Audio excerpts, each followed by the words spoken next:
Voice of Makran کی خبر پر assistant commissioner تربت محمد حنیف قبضئی کا فوری نوٹس، سیڑھیوں کی تعمیر کا کام روک دیا۔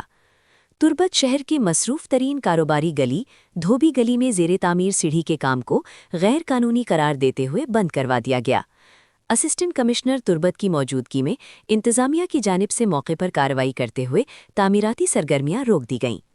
اسسٹنٹ کمشنر نے متعلقہ افراد سے تمام قانونی اور سرکاری دستاویزات طلب کر لیے اور کہا ہے کہ تحقیقات مکمل ہونے تک تعمیراتی کام جاری رکھنے کی اجازت نہیں دی جائے گی۔ انہوں نے واضح کیا کہ شہر میں خود ساختہ تجاوزات کسی صورت برداشت نہیں کی جائے گی۔